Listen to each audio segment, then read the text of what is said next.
No sétimo ano, vamos pegar o nosso livro de história para fazermos a correção dos exercícios. Então, vamos lá, começando. Vamos, então, na página 31. Página 31, nós já temos um exercício aí, né, referente ao de olho no legado. Nós vamos, capítulo 3, né, falando sobre o mercantilismo, tá certo? Então, vamos lá. A balança comercial hoje. Então, vocês já leram o texto, né? E vamos responder as 3 questões que aí estão. Número 1. Pela análise do gráfico, é possível dizer que o Brasil é um país que costuma registrar déficit ou superávit comercial? Justifique sua resposta. Então, a gente tem aqui, né, o gráfico, né? E é esse gráfico que vocês vão analisar, certo? Então, o gráfico diz: Brasil, balança comercial entre 1998 e 2017. Temos os anos na parte de baixo, né? E o saldo em bilhões de dólares, tá?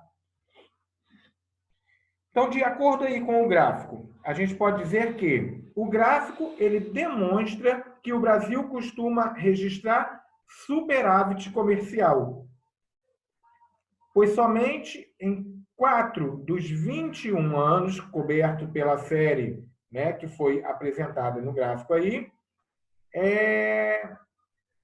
o país teve déficit em sua balança comercial, tá? Então, o Brasil ele costuma ter superávit, tá? Número 2.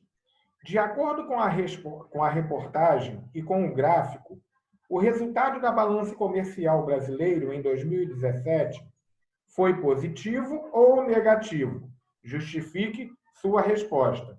Então, a gente tem que ver, né, os anos aqui. Né? 2017, a balança comercial foi positiva ou negativa? Analisando o gráfico, né, o resultado da balança comercial em 2017 foi positivo, né? Uma vez que o país registrou um superávit recorde, né, que bateu a marca dos 67 bilhões de reais, tá? Então, foi um superávit foi um ano bastante positivo para o comércio brasileiro. 3. Segundo a reportagem, quais foram os 2 principais fatores que contribuíram para o resultado da balança comercial brasileira em 2017? Pode-se dizer que o crescimento das exportações e o aumento no preço dos produtos exportados contribuíram, né, para que houvesse o resultado da balança comercial positivo em 2017. Tá? Número 4. O resultado apresentado em 2017 teve influência apenas das exportações ou contou também com as importações? Justifique sua resposta. Então, a gente pode dizer que o resultado apresentado em 2017 dependeu da relação entre importação e exportação, né? Por mais que as primeiras tenham registrado um aumento de 10,6%, né, as importações, as exportações, ou seja, a venda que o Brasil fez, foi maior, né? Maior do que comprou. Então, o Brasil vendeu mais do que comprou. Por isso, a balança comercial foi favorável, né? Ele exportou mais do que importou. Tá bom? Vamos para a próxima página. Página 32. Página 32, documentos em foco. Então, a gente tem aí preços e salários na França do século XVI. Aí vocês vão responder a essas 2 perguntas aí da página 32. Qual é a tendência que a tabela apresenta para os preços e os salários franceses ao longo do século XVI? Vocês podem dizer que, observando, né, a tabela de preços e salários na França do século XVI, vocês podem dizer que a tabela apresenta uma tendência de aumento dos preços e dos salários franceses ao longo do século XVI. Tá? Mas é importante destacar que houve uma elevação de preços, né, ocasionando aí a inflação, e esse aumento dos preços, essa inflação, foi muito maior do que o aumento que se teve nos salários, tá certo? Nesta época, tá bom? Isso fez com que diminuísse o poder de compra dos trabalhadores, tá? Número 2. Com o aumento de preços e salários na França, pode estar relacionado com a situação da Espanha na mesma época. Então, como é que o aumento de preços e salários da França se relaciona com a situação da Espanha na mesma época? A gente pode falar que, ao longo do século XVI, nações europeias, como França e Espanha, começaram a praticar o mercantilismo. Enquanto a Espanha se enriquecia com a exploração de metais preciosos, a França buscava acumular os metais por meio de comércio, situação que encarecia os produtos. Página 33. Documentos em foco. Aí temos um texto falando sobre o mercantilismo. Número 1. De acordo com o texto, qual era a principal finalidade do mercantilismo? Então, segundo o texto, o mercantilismo tinha como principal finalidade a manutenção de uma balança comercial favorável, prática que permitiria o enriquecimento dos países. Então, a balança comercial ela é favorável quando o país vende mais do que compra. Ele exporta mais do que importa. Tá?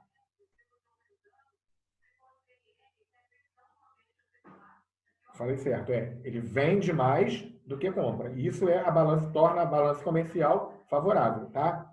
Número 2. Segundo o texto, quais foram as duas formas usadas pelos países para ter uma balança comercial favorável?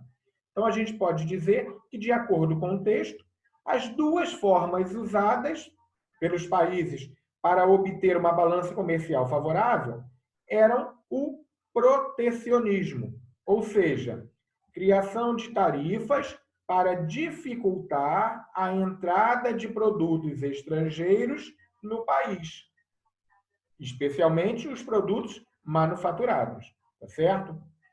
E a produção manufatureira. Eles incentivavam a produção manufatureira, que poderia ser exportada depois, né, para os demais países com valores mais altos do que os da matéria-prima que eles importavam. Né? Eles traziam a matéria-prima de outros países, transformavam em produtos, né, manufaturados e depois pegavam esses produtos, levavam para esses países que eles compravam a matéria-prima e vendiam com preços bem maiores, tá certo? Isso fazia também com que a balança comercial fosse favorável, tá?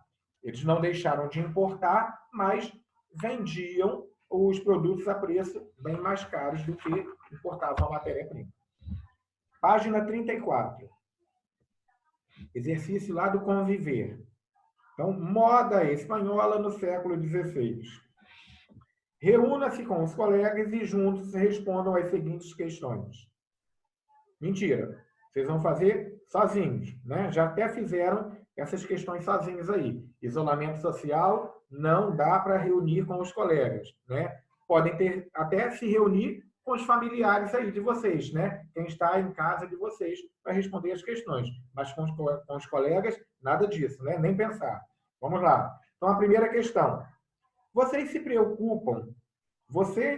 preocupam em vestir o que está na moda? Por quê? Resposta pessoal, né? Você se preocupa em investir aquilo que está na moda? Por quê? Geralmente sim, né?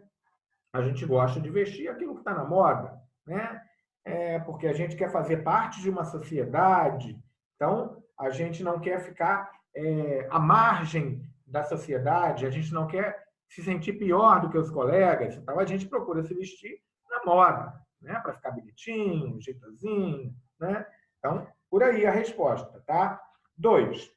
O texto informa que, após a segunda metade do século XVI, a moda espanhola foi amplamente divulgada devido à prosperidade econômica do país. E atualmente, as tendências da moda também vêm dos países com situação econômica favorável? Comente suas respostas. A gente pode dizer que sim, né? Os países, né, que têm um melhor poder econômico são eles que ditam as regras da moda, né? E aí depois os outros países saem copiando aquilo. Geralmente a moda é lançada nos países desenvolvidos, os países são chamados países do norte, né? Os países mais desenvolvidos economicamente, e somente mais tarde é que chegam nos países subdesenvolvidos, tá? Ou os países do sul, tá certo? Então a moda ela é influenciada sim pelos países desenvolvidos. Número 3. Vocês consideram que a moda possibilita que as pessoas expressem sua maneira de ser, seus sentimentos, sua forma de pensar? Comente suas respostas. A gente pode se basear, né, numa resposta dizendo que sim, a moda ela possibilita que as pessoas expressem sua maneira de ser. De repente, é uma moda que você não gostaria de aderir, né? Apesar da maioria das pessoas aderirem, mas você, enquanto indivíduo, não gostaria de aderir àquela moda, tá? Então, ela vai expressar uma situação sua daquele momento, né? Não é que você não goste de seguir a moda, é aquela dita que você não gostou, não gostaria de seguir, tá? Então, a moda ela pode sim influenciar, né, expressar a nossa maneira de ser, tá? Vamos para a página 35, mas as questões da página 34 são pessoais, tá certo, gente? Página 35. Vamos lá, então.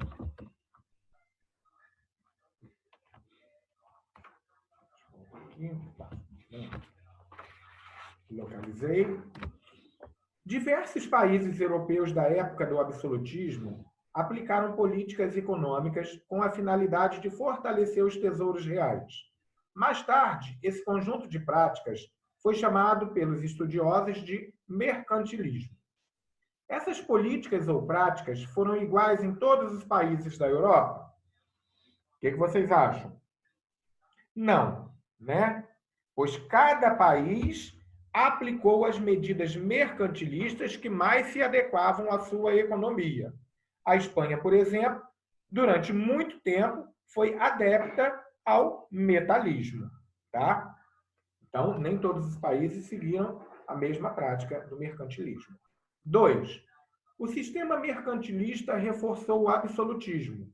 O rei controlava a economia nacional e adotava práticas mercantilistas que visavam enriquecer a nação, garantindo o apoio da população, principalmente da burguesia. Faça uma breve pesquisa na internet, em sites que contenham fontes, e cite as práticas mercantilistas pelos seguintes governantes absolutistas da época: Filipe II da Espanha, Elizabeth I da Inglaterra, Luís XIV da França. Provavelmente vocês já fizeram a pesquisa e concluíram que Filipe II, colonialismo, metalismo, balança comercial favorável. Elizabeth I, colonialismo, protecionismo, balança comercial favorável, produção de manufaturas. E Luís XIV, colonialismo, protecionismo, balança comercial favorável, produção de manufaturas, né? Na França, isso era chamado de colbertismo, tá? Número 3. Você estudou sobre as principais práticas mercantilistas: metalismo, balança comercial favorável, protecionismo, produção de manufaturas, pacto colonial e intervencionismo estatal. Explique cada uma dessas práticas com as próprias palavras. Então, a gente sabe, né, que essas são as práticas mercantilistas, né? A gente diz que são características do mercantilismo, né? Balança comercial favorável, metalismo, protecionismo, pacto colonial, intervencionismo estatal. E aí pede-se que vocês expliquem cada uma dessas características, então, do mercantilismo. Então, vamos lá. O metalismo, vocês podem dizer que é a ideia de que a riqueza do país é medida pela quantidade de metais preciosos que ele tem. Tá? Então, metalismo é a quantidade de metais preciosos que cada país tem, certo? Balança comercial favorável. O ganho com as exportações tem que ser maior do que as importações, né? Ou seja, o país ele tem que vender mais do que comprar. Dessa forma, ele torna a balança comercial favorável, tá certo? Quando o país vende mais do que compra, ele vai acumular dinheiro, riquezas. Então, a balança comercial vai tornar-se favorável nesse sentido, tá? Protecionismo seria a prática de desestimular as importações, encarecendo os produtos importados. Então, o governo vai encarecer aqueles produtos que são importados, que vêm de outros países, para que as pessoas comprem os produtos nacionais com preços melhores, né? Dessa forma, vai haver uma proteção das mercadorias daquela nação, tá certo? E o país vai lucrar muito mais, tá? Outra característica, pacto colonial. Seria a monopolização do comércio da colônia pela metrópole, em benefício, né, da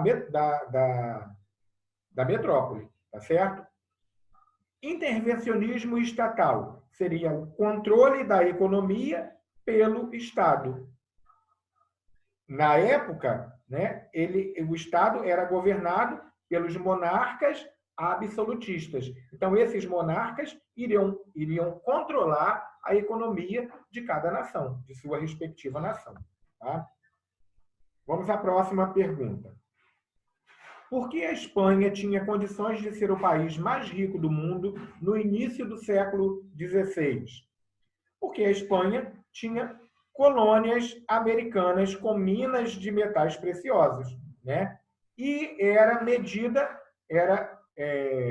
a medida da riqueza de uma nação que dizia, né, se ela era poderosa, rica ou não, tá certo? A Espanha era considerada dessa forma uma nação muito rica, tá? Já que ela tirava de suas colônias esses materiais preciosos, tá bom? Número 5. No final do século XVII, a situação da Espanha não era tão favorável quanto no início do século XVI. Explique por quê. Pode dizer que, com a abundância de materiais preciosos, o país não investiu em produção e optou por importar as mercadorias de que necessitava. Dessa forma, né, já que ela não produzia e ela só importava, ela deixa de se enriquecer quando os metais preciosos entram em escassez para a Espanha, né? As colônias começam a ficarem independentes, né? E a Espanha, então, deixa de retirar de lá os materiais preciosos. Como ela não havia se industrializado, né, termo para aquela época, ela então ela perde dinheiro. Tá? Número 6. Além de praticar o metalismo, quais estratégias econômicas países como França, Inglaterra e Holanda utilizaram para acumular riquezas de metais preciosos? Inglaterra, França e Holanda investiram também em outras atividades geradoras de lucros, como a produção de artigos manufaturados, diferente da Espanha, tá certo? Que não investiu nisso. 6. Além de praticar o metalismo, 6 já falamos, né? 7. Mobilize seus conhecimentos para explicar a importância das colônias para o mercantilismo. Podemos dizer que as colônias forneciam às metrópoles, né, gêneros tropicais que eram vendidos por preços altos no mercado europeu, ampliando aí, assim o lucro, né, das metrópoles. A população colonial também consumia esses produtos manufaturados europeus, o que aumentava os ganhos, né, dessas metrópoles. Algumas colônias tinham minas de metais preciosos que eram explorados, né, pelo país colonizador, por sua metrópole, tá certo? Isso fez com que, então, essas metrópoles se enriquecessem cada vez mais. Número 8. A balança comercial pode trazer dois resultados para um país, podendo registrar superávit ou déficit. Explique cada um desses conceitos. Então, vocês vão explicar o que é superávit e o que é déficit. Superávit é quando as exportações de um país superam o volume de importações, ou seja, o país vende mais do que compra. Então, ele vai ter um superávit. Tá? O déficit é quando as importações são maiores do que as exportações. Ou seja, o país vai comprar mais do que vender. Então, ele vai ficar no déficit. Por quê? Ele vai tirar mais dinheiro do bolso para pagar os produtos que ele compra de outros países. Beleza? Número 9. Explique por que a metrópole tinha um monopólio dos negócios coloniais. Né? Ao estabelecer o pacto colonial, a metrópole impedia a concorrência de outros países europeus que, assim, não podiam vender seus produtos nem comprar matérias-primas da colônia que fosse dessa determinada metrópole. Tá? Então, através do pacto colonial, né, outros países não poderiam comercializar com as colônias pertencentes a determinada metrópole. Beleza? Número 10. Vimos que o capitalismo apresenta nos dias de hoje características muito complexas do que em sua primeira fase, o mercantilismo. No entanto, se o mercantilismo representou a infância do capitalismo, o início do capitalismo, este ainda conserva práticas econômicas daquele. O capitalismo conserva práticas econômicas do mercantilismo.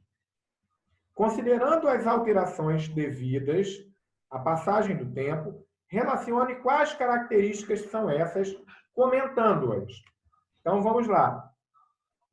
Podemos dizer que o capitalismo conserva, em parte, práticas econômicas do protecionismo, por exemplo, porque todas as economias atuais praticam, em certa medida, políticas tributárias mais agressivas, né, em relação aos produtos importados para resguardar a produção nacional.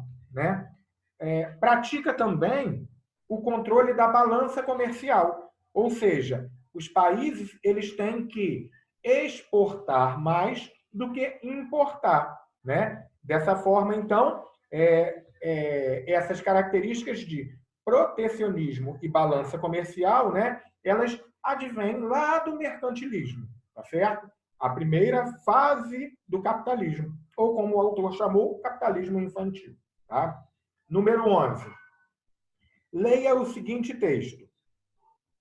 Os estados monárquicos do século XV e XVI encontraram os primeiros elementos de sua política econômica, o mercantilismo, que começa a se afirmar na segunda metade do século XV, estendendo os limites das até então jovens monarquias nacionais. O Estado tomava cuidado para evitar a saída de numerário e exportações de ouro e de prata, intervindo na atividade econômica e combatendo a concorrência de outros países, evitando fuga de grande vulto de numerário.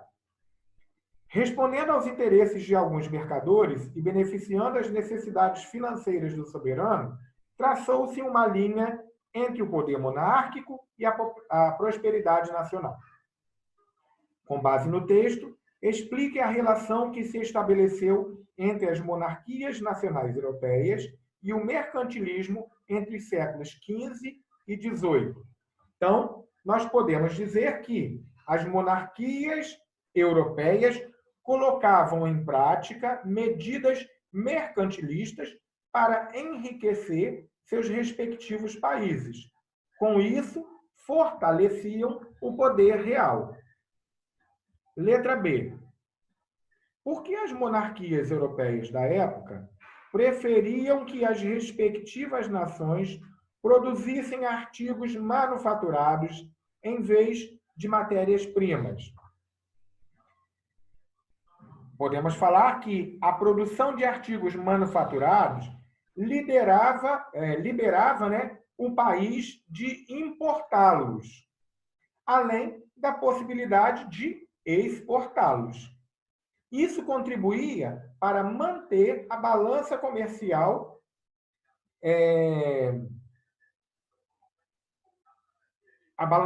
favorável, né? Já que a produção de matérias-primas gerava a necessidade de importar artigos manufaturados, provocando aí um déficit na balança do comércio, tá certo? Sim, vamos passar para a próxima página. Página 36. Temos aí uma questão do Zoom. Para você, o que é ter privacidade? Aí é uma questão pessoal, né? Cada um vai dizer, né, o que quiser, né, entender sobre privacidade. Eu diria que privacidade vai remeter a tudo aquilo que diz respeito ao indivíduo e somente a ele, né? Então, tudo que diz respeito a você e somente a você. Isso é a privacidade, tá certo? Página 37. O que está acontecendo na cena representada? Então, temos uma cena aí, né? No Zoom, temos uma cena de um artista desconhecido, né? Iluminura, que representa o rei Carlos VII, cercado por seus conselheiros. Então, nesta cena, o rei ele é reverenciado por um grupo de pessoas, né? Como mostra aqui a cena, né? As pessoas estão reverenciando o rei, beleza? Número 2. A cena acontece em que época, provavelmente? Provavelmente ocorre na Idade Moderna, época dos reis absolutistas, tá? Número 3. Quais elementos da imagem indicam que o rei tem autoridade sobre sua nação e seu povo? A gente pode destacar aí diversos elementos, né? Até mesmo os símbolos reais, o manto, o cetro, a coroa, a bandeira, né? São elementos que simbolizam essa autoridade do rei, né? O ambiente diferenciado onde o rei está, né? Sobretudo, a atitude de respeito e de submissão dos súditos para com o rei, né? Eles se comportam, né, diante ao rei ajoelhados, né? Isso dá uma impressão de submissão, certo? Bem, podemos ir para a próxima página. Página 39.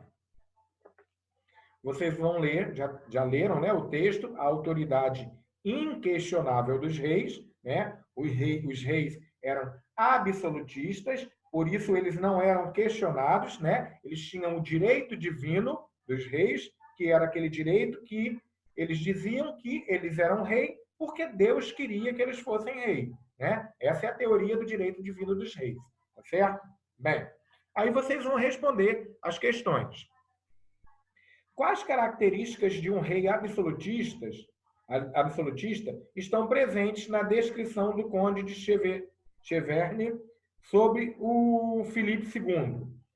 A gente pode dizer aí, né, que a grande concentração de poderes, a submissão de todos os súditos, né, à sua autoridade máxima, e o distanciamento do povo, né? Então, os súditos, eles se voltam para o rei, né? Por isso os reis são absolutos, né? Há um distanciamento do rei para com o povo não participa, o povo não opina, né? Por isso o rei é absoluto, ele reina sozinho, tá? Então, essas seriam algumas características de um rei absolutista, tá certo? A concentração dos poderes, a submissão de todos, né, dos súditos, tá? E o distanciamento do rei para com o povo. Número 2.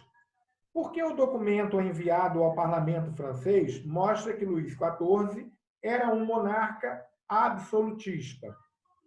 De acordo com o documento, o rei Luís XIV considerava-se figura central do governo francês.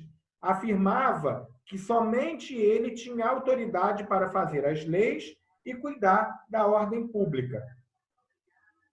Assim, Luís XIV controlava as decisões mais importantes do país, concentrando todos os poderes em suas mãos, né? Então, ele segurava o poder da França e não deixava que ninguém participasse das suas decisões. Tá? 3. Explica a ligação de cada afirmativa do bispo Jacques Bossuet com a teoria do direito divino. Então, na primeira afirmativa, Bossuet aponta que o trono do rei é o trono de Deus. Portanto, o poder do rei tem origem divina. Foi concedido por Deus. Na segunda afirmativa, ele diz que o rei vê todas as coisas de cima. E melhor, ele é inspirado por Deus em seus julgamentos e em suas decisões. Afirma ainda que, por essa razão, o povo deve obedecer ao rei sem lamentos ou revoltas. Ou seja, ele prega a teoria do direito divino dos reis, certo? Vamos agora passar para a página 41. Página 41. Vocês já leram o texto aí de Maquiavel, né? Então, Maquiavel, melhor ser amado que temido. E vamos responder as 3 questões. Número 1. Quais são os aspectos das ideias defendidas por Maquiavel que mais chamaram a sua atenção? É aí uma resposta pessoal, né? Mas vocês devem falar, né, que o governante deve preferir ser temido a ser amado, uma vez que é difícil, segundo Maquiavel, obter as 2 manifestações ao mesmo tempo, né? Então, para Maquiavel, o governante ele deveria ser amado a ser temido, né? Como lá no início do texto diz, na obra O Príncipe, escrita pelo filósofo Nicolau Maquiavel em 1505 e publicada 10 anos depois, em 1515, os capítulos iniciais abordam os desafios que os governantes das cidades italianas da época enfrentavam para conquistar e manter um principado.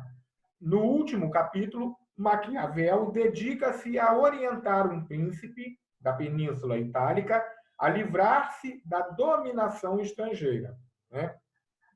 Então, é um texto que vai explicar, né, como um príncipe deve se comportar e para que ele possa se manter no poder por mais tempo. Tá? Número 2.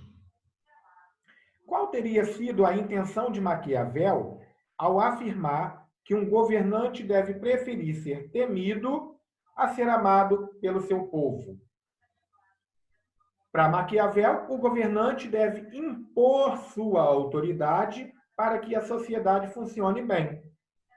Destaca ainda que, ao ser temido, o príncipe consegue manter sua autoridade sobre o exército, por exemplo.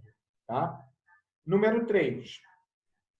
Na época de Maquiavel, o rei político em vigor não era democrático, isto é, as pessoas não escolhiam seus representantes por meio do voto livremente. Atualmente vivemos em uma democracia. Em grupo, mentira, individual. Troque ideias sobre ética na política, isto é, sobre qual deve ser o perfil dos candidatos a representar o povo no governo, como a população deve escolhê-los e como, uma vez eleitos, eles devem agir para obter o respeito e o apoio da sociedade. Vocês podem, conversar isso aí com a família de vocês. Provavelmente vocês conversaram, né? E aí, vocês têm que destacar nessa resposta a importância do voto consciente na escolha aí dos governantes, né? A gente deve votar naquele candidato que a gente acredite que seja o candidato certo. Não importa o que as pessoas falem, né? A gente é que tem que decidir o nosso voto. Cada um de nós é que tem que decidir o nosso voto, né? Não temos que ir pela popularidade, pelo que as pessoas falam. Nós é quem decidimos o voto da gente, tá? O voto, o sufrágio, ele é universal e ele é secreto no Brasil. Nós não precisamos nem falar em quem nós votamos, tá certo? Porque ele é secreto. A lei já diz isso, tá bom? Então, o certo seria nós votarmos, né? O ideal é que nós votemos naqueles candidatos que a gente que convenceu a gente, tá? Que a gente tenha convicção de que ele esteja certo. Se amanhã ou depois, né, ele fizer algo que não foi aquilo que a gente esperava, pelo menos nós tentamos fazer o certo, certo? Vamos para a página 42?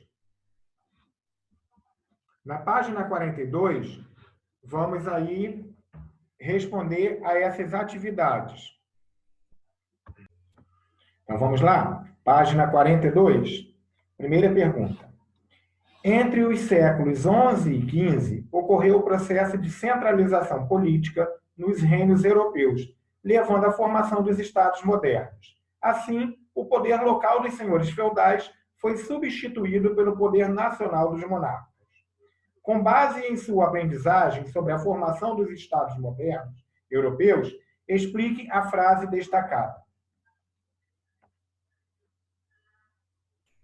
Bem, a gente pode dizer aí, nós podemos dizer que os reis passaram a administrar os territórios, aprovar leis, cobrar impostos e cuidar da defesa dos territórios do seu reino e da população que nele vivia.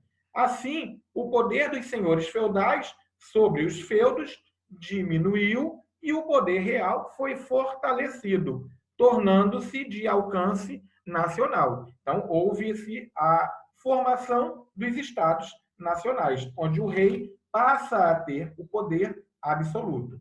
E os senhores feudais perdem, vão perdendo aos poucos o poder que era descentralizado. Tá? Número 2. Quais benefícios a burguesia europeia pretendia garantir ao apoiar a centralização política e a formação dos governos nacionais submetidos à autoridade dos monarcas e não mais à dos senhores feudais? Aí a gente pode dizer que a burguesia queria acabar com os privilégios cobrados pelos senhores feudais. Desejava a criação de moedas e de leis nacionais. Reivindicava maior segurança nas rotas comerciais e incentivava a unificação no sistema de pesos e medidas. 3. Mobilize seus conhecimentos e suas leituras e elabore uma definição para o absolutismo monárquico. Então, o que seria, né, absolutismo monárquico? A gente pode dizer que absolutismo monárquico, né, seria o poder centralizado nas mãos de uma única pessoa, que era o rei. O rei ele era absoluto, ele não admitia que pessoas, né, do seu reino dessem opiniões em seu governo. Por isso ele era absoluto, ele mandava sozinho. Tá? Número 4. Como os monarcas absolutistas obtiveram o apoio da nobreza e do clero? Bem, para garantir o apoio da nobreza, muitos monarcas aproximaram-se dos nobres, permitindo que fizessem parte da corte. E concediam a essas pessoas alguns privilégios, né? Como até mesmo isenção de impostos. E para obter o apoio do clero, os monarcas mantiveram terras sob o controle da igreja. Fizeram novas doações de terras e permitiam, dessa forma, também o privilégio do clero não pagar impostos. Tá? Número 5, né? Thomas Hobbes escolheu como título de sua obra mais conhecida o nome de um monstro marinho do Antigo Testamento, descrito como indomável e muito perigoso, Leviatã. De acordo com as ideias defendidas pelo filósofo inglês Thomas Hobbes, por que as sociedades necessitavam de reis absolutistas? Bem, aí nós podemos falar que, de acordo com o pensamento de Thomas Hobbes, as sociedades necessitavam de governos fortes para manter a ordem social e evitar conflitos na luta pelos interesses de cada um. Certo? Letra B. Você concorda com a afirmação "o homem é lobo do homem", feita por Hobbes a respeito da vida em sociedade? Por quê? Isso fica a critério de cada um, né? O homem é lobo do próprio homem, dizia Thomas Hobbes. Isso a gente pode falar sobre as diferenças e o significado de uma postura cidadã em todos os momentos da vida, né? Ou seja, ele quis dizer, Thomas Hobbes quis dizer aí, né, que o homem, ele, de tão concorrente que nós somos, nós acabamos passando por cima da própria espécie, do próprio homem, né? Isso é uma das características do capitalismo, infelizmente, né? A gente, para conquistar alguma coisa, muitas vezes, até mesmo sem perceber, a gente acaba passando por cima dos outros, né? Então, isso significa a frase "o homem é o lobo do próprio homem", tá certo? Letra C. Observe a página inicial do livro Leviatã. Na imagem, o rei gigantesco usa a coroa e, empunhando a espada na mão direita e o cetro na mão esquerda, abre os braços sobre seu reino. Seu corpo é formado pela união dos súditos. Que elementos da imagem comprovam as ideias defendidas por Hobbes? Então, a gente tem aí, né, essa imagem, né, da figura do rei com o cetro, a espada, a população, né, formando, os súditos formando, né, o corpo deste rei. E aí a pergunta: que elementos da imagem comprovam as ideias defendidas por Hobbes? O homem é o lobo do próprio homem, né?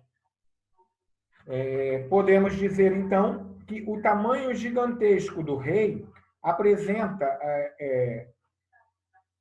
símbolos da monarquia, né? Teria, então, o tamanho, né, do rei, né, com símbolos da monarquia, que são o cedro, e a espada, né? O corpo aí formado pela união dos súditos, né? São elementos que comprovam as ideias de que o rei tem que ser forte e centralizado, né? Para que a sociedade possa ser obediente a ele, né? Então, o rei ele tem que ser forte, autoritário, de forma que ele controle a sociedade e até mesmo o seu exército. Tá? Número 6. Na época em que Maquiavel viveu, como estava organizada politicamente a Península Itálica? Então, a gente diz que ela estava organizada em cidades independentes ou cidades-estados, cidades autônomas, né? Cidades-estados são cidades autônomas, cidades independentes, tá? Então não havia centralização política no território, tá certo? A unificação política ela aconteceu apenas no século XIX, tá? Número 7. Quais eram os objetivos de Nicolau Maquiavel ao defender o absolutismo monárquico na obra O Príncipe? Ele teria o objetivo de acabar com as rivalidades entre cidades italianas e promover a unificação política. Tá? Número 8. Os filósofos defensores do absolutismo argumentavam que apenas os reis tinham poder para estabelecer as regras de convivência social. Converse com o professor e procure saber como são feitas as leis e como são as regras de convivência social em outros países. Registre as informações no caderno. Em duplas, conversem sobre como as regras de convivência podem colaborar para a vida em sociedade. Reúnam exemplos de regras de convivência social que são diferentes daquelas praticadas em sua comunidade. Escolha 2 regras de convivência que vocês consideram necessárias no dia a dia da escola. Escrevam essas regras em faixas de papel e combinem com o professor um local da escola para fixar e divulgar entre a comunidade escolar. Infelizmente, né, é um trabalho que nós não podemos realizar na escola, mas a gente pode fazer alguma coisa dessa atividade, tá certo? A gente pode refletir sobre comportamentos e valores para a convivência harmoniosa, né? Com respeito aos direitos individuais e coletivos, tá certo? Então, nesta questão, vocês podem responder, né, com respostas que sigam esses direitos, né, individuais e os direitos coletivos. Aqueles direitos que cada um de nós sabe que tem, pode ter, né, e os direitos da coletividade também. Nós temos que respeitar a coletividade, né? Até quem mora em condomínio, por exemplo, né? Existe quem mora em prédios, existe o respeito até por andar, né? Quem mora no andar superior, né? Tem que respeitar até a forma de andar dentro de casa para não atrapalhar o vizinho que mora no andar inferior, tá certo? Porque o barulho, né, às vezes, o barulho do andar superior incomoda o vizinho do andar inferior, né?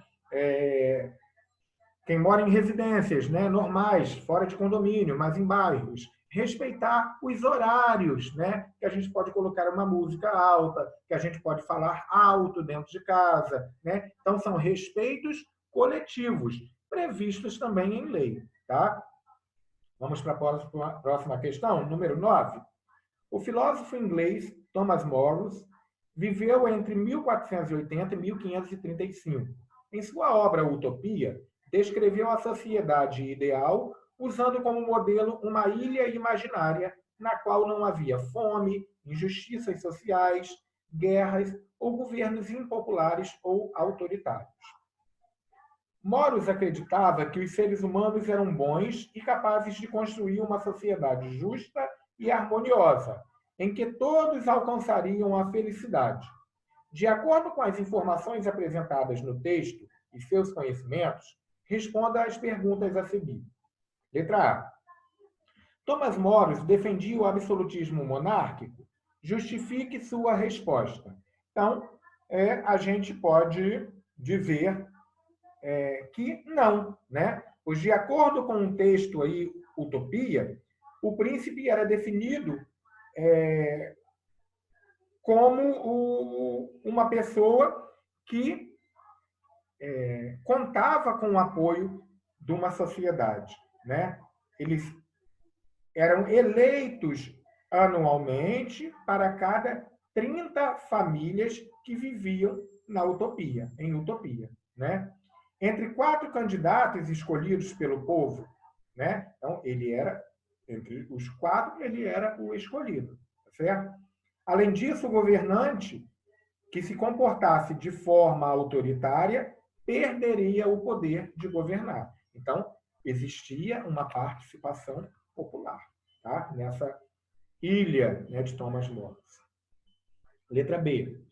Atualmente, a palavra utopia não se relaciona apenas ao nome de ilha imaginária por Thomas More, mas seu significado está relacionado à ideia do escritor quando descreveu a ilha.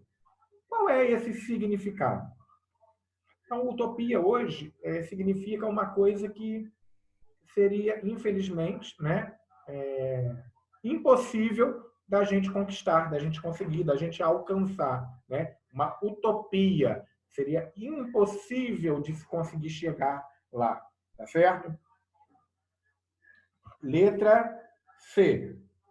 Thomas More acreditava ser possível haver uma sociedade ideal, baseada na justiça e harmonia. Reúna-se com os colegas, mentira, e, inspirados na ideia de More, descrevam a sociedade que vocês consideram ideal. Então, a sociedade que você considera ideal. Qual seria, né, essa sociedade? Tá? Então, vocês podem dizer, né, que seria uma sociedade em que os valores seriam... teríamos... como que eu posso expressar aqui? Maior evidência. Tá? Então, os valores seriam evidenciados. Tá? A gente poderia dizer que as pessoas deveriam ter projetos e metas para serem cumpridas. Tá? Então, essa seria uma sociedade ideal, né? Uma sociedade onde todos receberiam teriam os mesmos direitos, né? Mas também teriam alguns deveres a cumprir. Tá? Vocês podem caminhar por essa linha de pensamento, tá bom? E número 10. Leia o texto e responda à pergunta. Então, o texto vocês provavelmente já leram. Vamos à pergunta. De acordo com o texto, que relação o rei absolutista francês, Luís XIV, fazia entre seu poder e... A internet caiu, mas vamos voltar então aqui, tá? Então, segundo aí, Luís XIV, só para a gente finalizar, tá certo? O poder absolutista e a sua glória tornavam-se visíveis com grandes obras de arquitetura, como os palácios, o Arco do Triunfo, os obeliscos. Por isso, ele mandou construir em Paris, né, esses monumentos, tá bom? Então, a gente vai ficar por aqui, terminando essa aula de hoje, para vocês, né, uma boa semana, tá certo? E até a aula que vem. Fiquem com Deus.